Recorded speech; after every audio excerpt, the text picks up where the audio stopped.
திரை விமர்சனம் நேயர்கள் அனைவருக்கும் வணக்கம். இன்றைக்கி நம்ம திரை விமர்சனத்தில் பார்க்க போகிறது 2003ஆம் ஆண்டு வெளிவந்த வின்னர் திரைப்படத்தை பற்றி தான். ஒரு ஆக்ஷன் படமாகவும் ஒரு காமெடி படமாகவும் ஒரு ஆக்ஷன் காமெடி படமாக தயாரிக்கப்பட்ட இந்த படத்தை சுந்தர் சி இயக்கியிருக்காரு.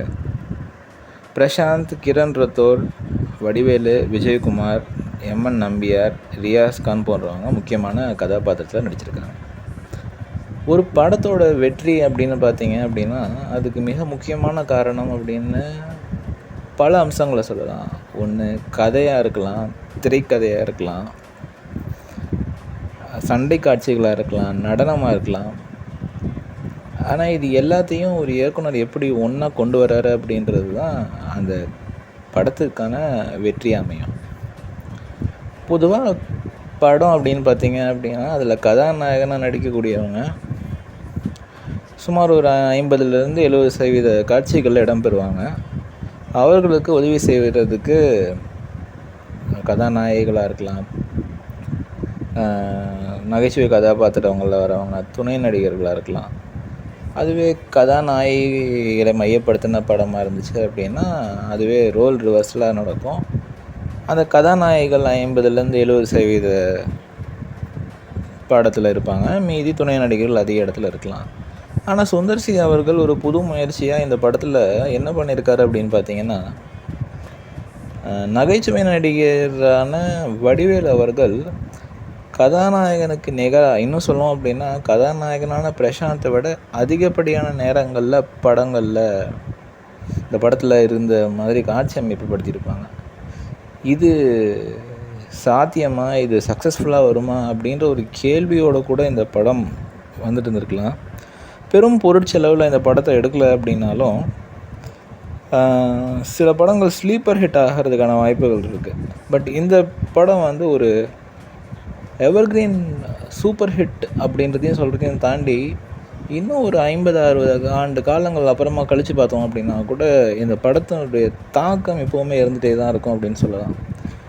சென்னையை வந்து மீம் கேபிட்டல் ஆஃப் இந்தியா அப்படின்னு சொல்கிறாங்க, தமிழகத்தையே வந்து மீம் கேபிட்டல் அப்படின்னு சொல்கிறாங்க. அப்படின்னா அதில் வடிவேலு அவர்களுடைய மீம் மிகவும் முக்கியமானது. அப்படி இருக்கிற சமயத்தில் அந்த வடிவேலு அவர்களுடைய கெரியர் கிராஃப்லேயே இந்த வின்னர் அப்படின்ற படம் முத்தாய்ப்பாக இருக்குது அப்படின்றத வந்து நம்ம மறுக்கவே முடியாது.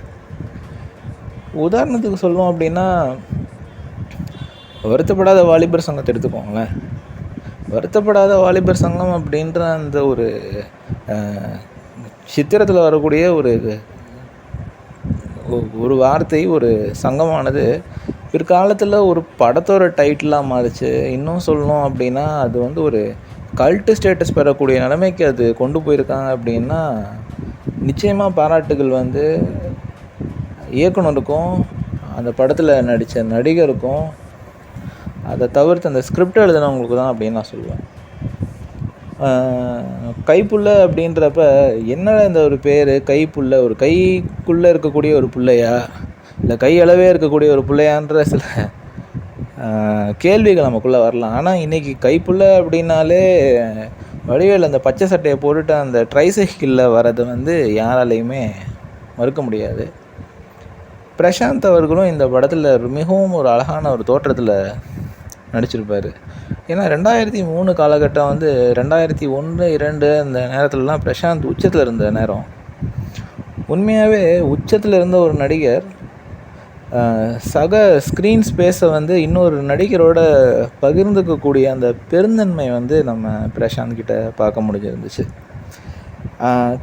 கதாநாயகியாக நடிச்சிருந்த கிரண் அவங்களால் எந்த அளவுக்கு சிறப்பான ஒரு தோற்றத்தை கொடுக்க முடியுமோ அதை பண்ணியிருந்தாங்க. இன்னும் சொல்லணும் அப்படின்னா கதாநாயகனோட ஏற்படக்கூடிய அந்த கேலி கிண்டலாக இருக்கட்டும், இது எல்லாமே வந்து ஒரு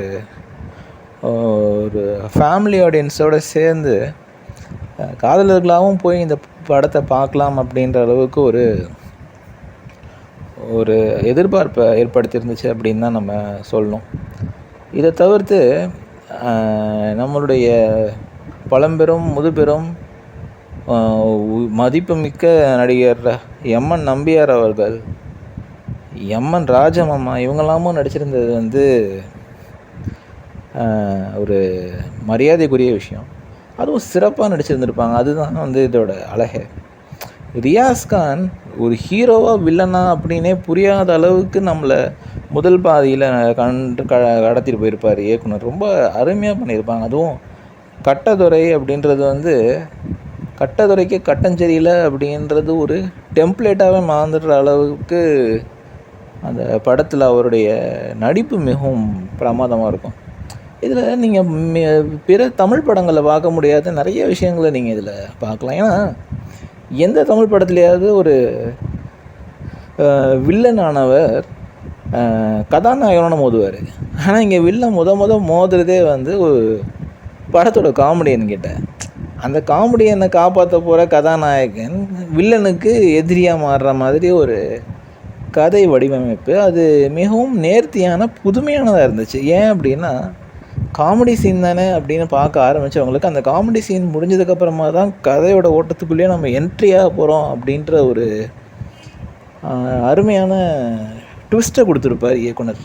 இப்போ வர நிறையா ஹாரர் க்ரைமு த்ரில்லரெல்லாம் விட வின்னர் படத்தில் இருந்த அந்த ஒரு ட்விஸ்ட்லாம் வந்து மிகவும் அழகானது. சரி, இந்த முதல் பாதி முடியும் தருவாயில் திருவாச்சிக்கு போகிறாரு கதாநாயகன்.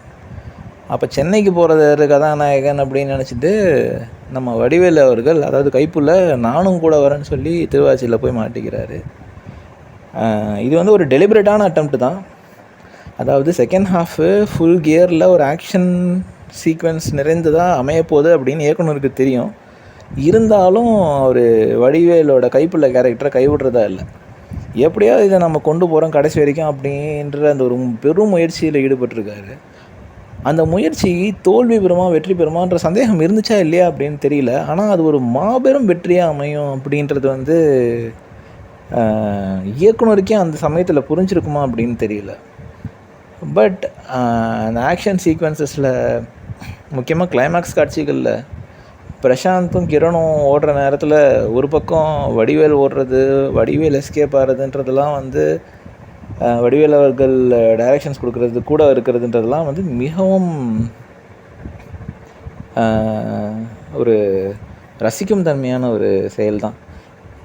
இன்னும் சொல்லணும் அப்படின்னா கைப்பிள்ளைக்கு பின்னாடி நின்றுட்டு இருந்த அடியாட்களில் ஒருவரான சூரியலாம் பிற்காலத்தில் மிகப்பெரிய ஒரு காமெடி நடிகராக அதில் கதாநாயகனாலாம் நடிக்கக்கூடிய வாய்ப்புகள்லாம் கிடச்சிருக்கு. எப்போவுமே புதுமுகங்களுக்கு நல்ல வாய்ப்பு கொடுக்கக்கூடிய ஒரு இயக்குனர் தான் சுந்தர்சி அவர்கள். இந்த படத்துலேயும் யாரையுமே மிஸ்யூஸ் பண்ணாமல் வாய்ப்பு மறுக்கப்பட்ட பல நடிகர்களுக்கு அருமையான வாய்ப்பை கொடுத்து அவங்கள அருமையாக யூஸ் பண்ணார் அப்படின்றது தான் நிஜம். இல்லை ஜூனியர் பாலையா, விச்சு விஸ்வநாத் போன்றவங்களெல்லாம் பார்க்குறப்ப நமக்கே வந்து ஒரு அருமையாக இவங்களெலாம் மறுபடியும் சினிமாவில் இருக்காங்களே அப்படின்னு நினைக்கிறப்ப நமக்கு ஒரு சந்தோஷமாக இருந்துச்சு. இப்போ பல படங்களில் அவங்கள நம்ம பார்த்துருக்கோம், இடையில பார்க்க மறந்துருக்கோம். மறுபடியும் இந்த படத்தில் பார்த்தப்போ ஒரு சந்தோஷம். நம்ம சிங்கமுத்து அப்படின்னு சொன்னாலே அவருடைய ஸ்க்ரீன் ப்ரெசன்ஸ் இருக்கக்கூடிய ஒரு சில படங்களில் நம்ம மனசுக்கு முதல்ல வர படமாகவும் இந்த வின்னர் படத்தை தான் சொல்லணும் அப்படின்றது உண்மை. ஒரு படம் அப்படின்றது கதை அம்சத்தையும் தாண்டி அதை எப்படி கையாளுறோம், அதில் நகைச்சுவைக்கு எப்படி முக்கியத்துவம் கொடுக்குறோம், அந்த நகைச்சுவை ஜனரஞ்சகமாக இருக்கா, அந்த நகைச்சுவை அப்படின்றது முகம் சுளிக்கும்படியாக இல்லாமல் மக்கள்கிட்ட நேராக போய் சேர்கிற மாதிரி ஒரு 6 வயது குழந்தையையும் 60 வயது பெரியவரையும் ஒரே போல் சிரிக்க வைக்கக்கூடிய, சிந்திக்க வைக்கக்கூடியதாக இருக்கணும் அப்படின்றது வந்து உண்மை. ஸ்லாப்ஸ்டிக் காமெடி ஜானர் அப்படின்னு சொல்லப்படக்கூடிய இதில் வந்து இந்தியாவின் தலை சிறந்த நடிகர்கள் ஒருவர் நடிகர் வடிவேல் அவர்கள். அந்த ஸ்லாப்ஸ்டிக் ஜானரை இயக்குறதுல தலை சிறந்த இயக்குனர்கள் ஒருவர் வந்து சுந்தர்சி அவர்கள் அப்படின்னா அது வந்து மறுக்கவே முடியாது.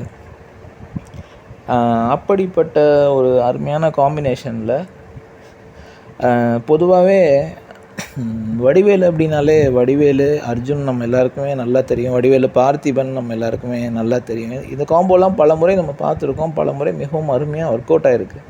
வடிவேல் இன்னும் பல நடிகர்களோட நடிச்சிருக்காரு. அஜித்தாக இருக்கட்டும், விஜயாக இருக்கட்டும், ஈவன் ரஜினிகாந்த் அவர்கள், கமலஹாசன் அவர்கள் கூடலாம் கூட மிகவும் அருமையாக பண்ணியிருப்பார்.